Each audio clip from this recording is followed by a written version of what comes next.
Many people understandably associate firearms with violence and bloodshed. And because decent people don't want violence and bloodshed, many instinctively dislike or fear firearms and support so-called gun control, based on the assumption that outlawing firearms would mean reducing violence and bloodshed. In reality, this is not at all the case. Saying, I don't want a firearm because I don't want violence and bloodshed is no more rational than saying, I don't want an airbag because I don't want to crash. Of course, the reason people want airbags is not because they're eager to crash, but because they understand that in the unfortunate event that they do get into a serious accident, having an airbag is very likely to reduce human pain and suffering. And so it is with firearms. In the unfortunate event that violence does occur, good people being armed can dramatically reduce or eliminate human pain and suffering, especially the pain and suffering of innocent people. Everyone knows you shouldn't use something like a chainsaw if you don't know how to use it properly, or if you think you might hurt yourself or someone else. It's the same with firearms. If you don't feel comfortable with them, or you think you may hurt yourself or someone else, either don't have one or learn to use one properly. But make no mistake, if you do not possess the means and the willingness to forcibly defend yourself and your family, that won't magically stop the nasty people out there from having the means and the willingness to victimize you. Ask yourself this simple question. If someday you happen to be where an armed thug or deranged killer strikes, would the people there be better off with you armed or with you unarmed? Unfortunately, the bad guys of the world aren't nice enough to give advanced warning of where or when they intend to attack. If such an event does occur, they aren't going to wait around for you to go and buy a gun so you can come back and stop them. You will either prepare ahead of time or you won't be prepared. Do you put your seatbelt on only when you're about to have an accident? Or is it better to wear it all the time, even if you won't actually need it the vast majority of the time? Now, some politicians and pundits accuse those who support an individual's right to keep and bear arms of wanting violence to occur. You have to wonder, would the same politicians and pundits also accuse people who wear seatbelts of wanting to crash? If there was some way to wave a magic wand and disarm all the bad guys in the world, that would be nice. But in the real world, the best chance the innocent have for staying safe and alive is for good people to possess the means to resist violent attackers with defensive force of their own. The evidence shows that responsible people being armed reduces crime, and the government's own crime statistics show that privately owned firearms prevent between 1 and 2 million crimes every year, usually without a shot even being fired. Now think about this. We've all seen thousands of examples of bad guys in movies using guns to do bad things. But have you ever seen a Hollywood movie or TV show that depicted an average armed citizen preventing a crime? In real life, it happens all the time. So why does Hollywood almost never show it happening? Whether it's the result of ignorance or some political agenda, movie makers constantly misrepresent gun owners, and not only seem clueless about firearms and how they work, but seem completely ignorant of even the most basic rules of firearm ownership, rules which millions of Americans know by heart. Treat every gun as if it is loaded. Always be aware of where the barrel is pointed, and never aim any gun, loaded or not, whether your finger is on the trigger or not, at anything you don't intend to destroy. Keep your finger off the trigger until you're ready to fire. Always be aware of what is around and especially behind your target, and don't fire if you're not sure where the bullet might go or who or what it might hit. Even the supposed good guys in movies violate these rules constantly. So is it any wonder that so many Americans are scared of firearms? It makes sense when the mainstream culture is always bombarding them with examples of guns being used irresponsibly or maliciously, while almost never showing normal, decent people using firearms responsibly and defensively. And unlike movie makers, politicians obviously cannot plead ignorance to the crime statistics of their own agencies. So why are they always pushing to disarm the public? Why all the emotionalism and cries about saving the children from people who know full well that the danger to innocent people increases when the good people are disarmed? Obviously, some sociopath who doesn't mind violating laws against assault and murder won't mind violating gun laws either. By definition, gun control only disarms the law-abiding, and politicians know this. So why do they keep pushing for what they know will increase violent crime? First, let's be clear about what gun control really is. Gun control is not about doing away with guns. It's about making it so that only cops and soldiers have guns. Have you ever heard any politician suggesting that his enforcers and protectors be disarmed?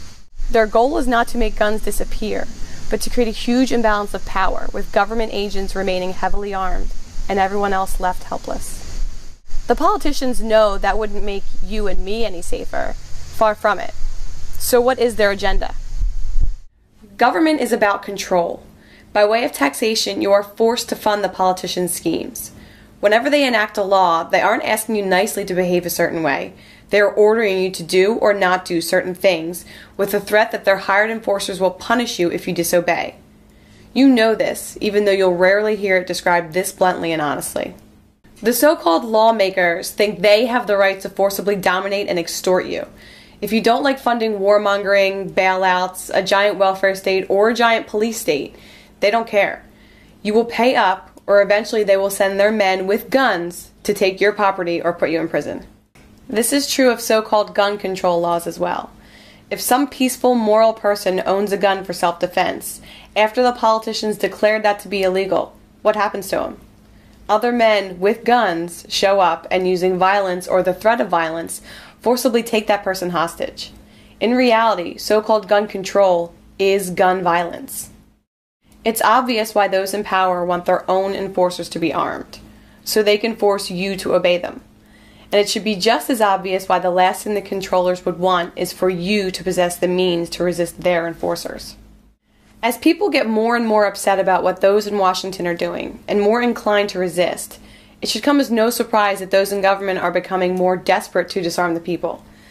They don't care if you whine and protest, but they do care if you disobey. And they know that if they had all the guns, it would be a lot easier to keep you subservient and obedient. You may not like hearing this. You may want to believe the rhetoric we're taught about the politicians representing and serving us, as if we're in charge, as if they care about what we think. But deep down, you know that's a lie. You know that if you don't do as you're told, their prisons and their armed enforcers will be waiting for you. So do you still want to pretend that they work for you?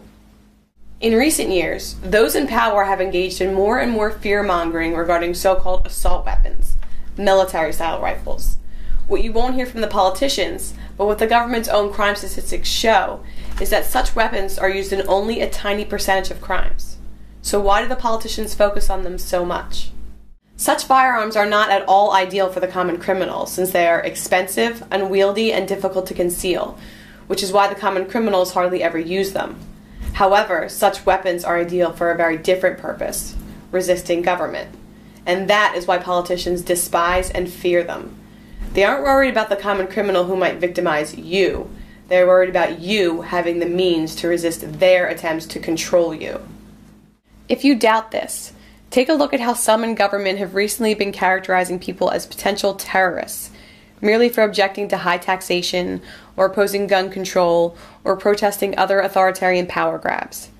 In short, if you value freedom, then those who think it's their place to dominate and control you view you as the enemy. So doesn't it make perfect sense that they would want you to be unarmed? If this is sounding too radical or scary to you, keep in mind why the Second Amendment was written.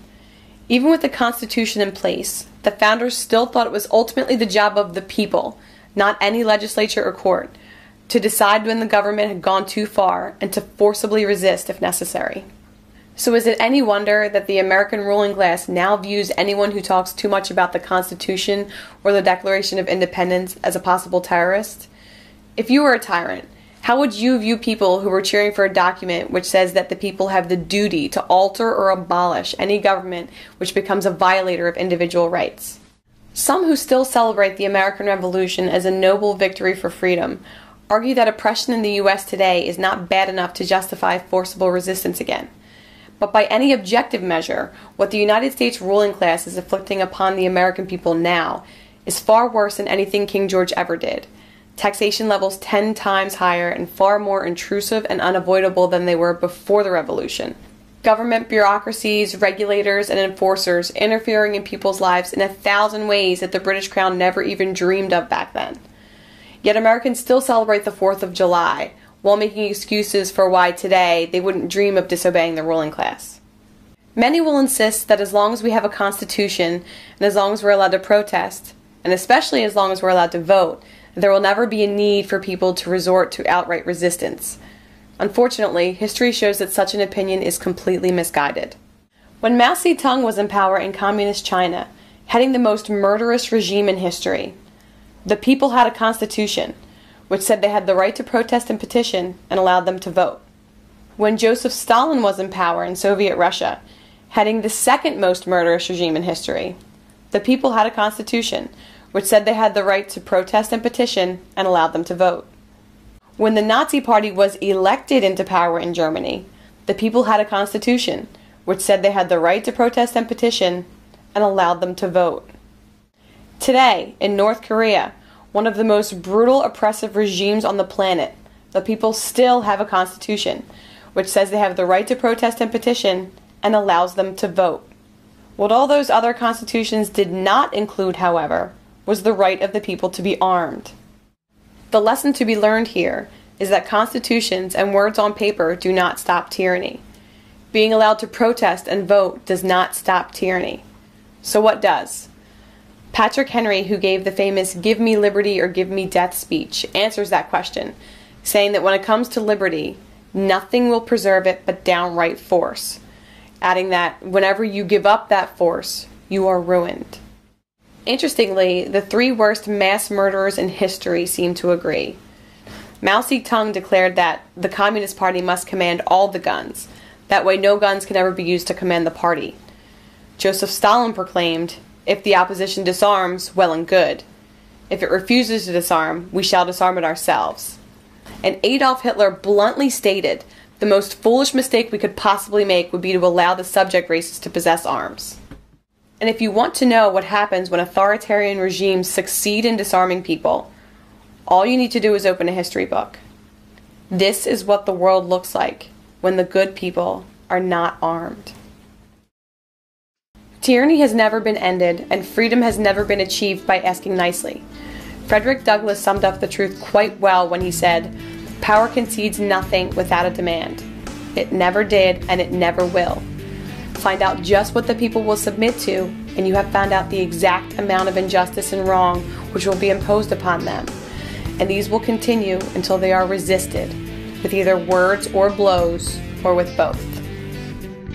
History has shown us just how true it is that authoritarian power concedes nothing without a demand. And if government enforcers have these and the people don't, only one side will be in any position to demand anything. And that, above all else, is why good people should be armed.